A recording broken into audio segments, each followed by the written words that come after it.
In this video, I'm going to show you how quick and easy it is to use the freehand drawing tool. Now the first thing I need to do is to actually select the tool. So let's go all the way over to the left hand side and left mouse click and hold that down for the option for the freehand drawing tool. Now you notice my cursor has turned to a crosshair, and if I just start left mouse click and hold that down and start drawing, you'll notice I can now freehand draw any shape I would like.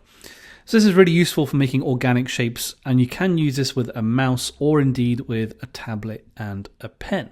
Now you'll see we have various options here at the top, but I think this is best demonstrated by using a bitmap to trace with. So I'm going to right mouse click or click escape on the keyboard to get out of the tool. And we can just left mouse click this here to delete it, so we can press backspace on the keyboard to get rid of that. And we're going to have a look at importing a file to start tracing over. So let's go all the way up to the top and click on File. We'll come down to Import, and we're going to use this lovely image of a dog. So I'm going to do a trace of this image using the Freehand Draw tool. So now let's move back over to the left hand side and we'll choose the Freehand Draw tool. This time I will just left mouse click it because I'd selected it previously, so the software is aware of that, so that's the last tool I used. And I can just zoom in now to this lovely image and I can start to trace around the ear because I want to trace around this section to make a vector of this section. So let's just left mouse click and begin our drawing. Now you notice that when I've started drawing, there's a circle that's appeared. And you'll notice that the crosshair is now at the edge of that circle, and that the vector line is being drawn at the center of that circle.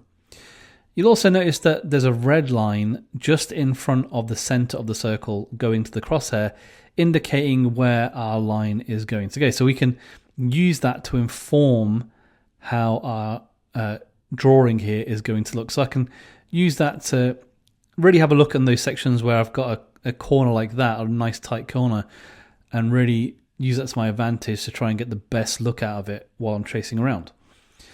And now if you're thinking that this may be a little bit difficult at first, don't worry, this gets much easier with practice. And I'm also going to show you some options that will give you a little bit more control over your trace as we go through this tutorial.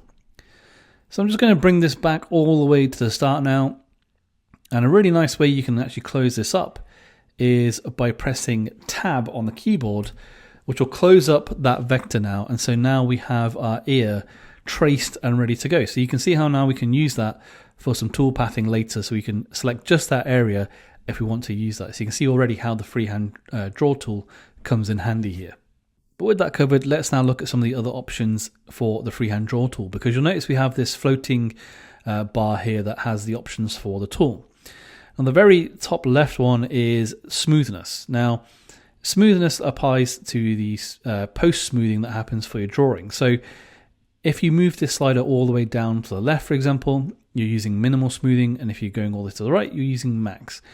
Now, if we go to the left and we use minimal smoothing, that means you will have more points or nodes on your freehand drawing, and that means it is better for angular shapes. Whereas if you want to get a more of a smooth curve shape, you would go for the max smoothness, so you can get a lot less points, so better for curves and rounder drawings. You can of course set a value here by typing it. You can also press reset here to put that back to the default value. But for now, let's have a look at an example of both an extreme minimal smoothing and max. So let's go all the way down to minimal, and we'll start to draw on our dog here.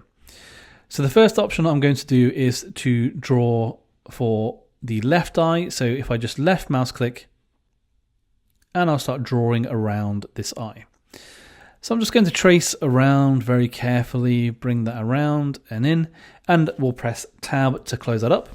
So now we have one trace, and I'll do the same for the other eye as well. So I'm going to go with a bit of a wider berth because I'm going to use a max smoothing here on the slider. So I'm just going to left mouse click and start drawing around that eye.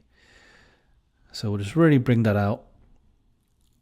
and we'll go round the outside of the eye, all the way around, back to the start again, and again, press tab, and already you can see quite a bit of a difference. So if I just press escape on the keyboard, now we're outside of the drawing mode. Let's hold shift and let's left mouse click onto the vectors that we had just drawn for our eyes here, and I'll press N on the keyboard for node edit mode. And right away you can see the difference. You can see here that with our minimal smoothing we have a lot more nodes and a lot more points. But you can see on the right side here you've got a lot less, so it's far more curved. And you can manipulate those in node edit mode as you need to. So you can use the handles there to bring that out and bring it in, and indeed adjust the curve if you want to as well. So you can see the different control that you have here with the different modes, and you can see here just how much you can edit these if you want to. So let's just pop back out to our limits here, and then we'll go back into the freehand draw tool, and this time we're going to look at the next option, which is stabilize.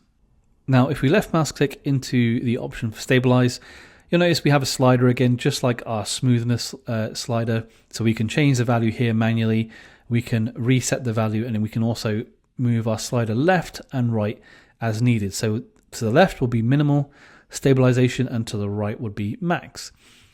Now if I move this all the way to the left, I'll show you why stabilization can be important depending on how you want to design with the freehand draw tool. So this will be minimal stabilization. So let's have a look at what that looks like. So let's zoom into the nose of this dog here, and I'm going to left mouse click and start drawing out a line. Now you may notice there's a little bit of jaggedness as I move around the nose here. You notice that the line isn't quite as smooth, and as I mentioned, a little bit of jitteriness on my hand there is being picked up, and it's a bit more jagged than our previous attempt.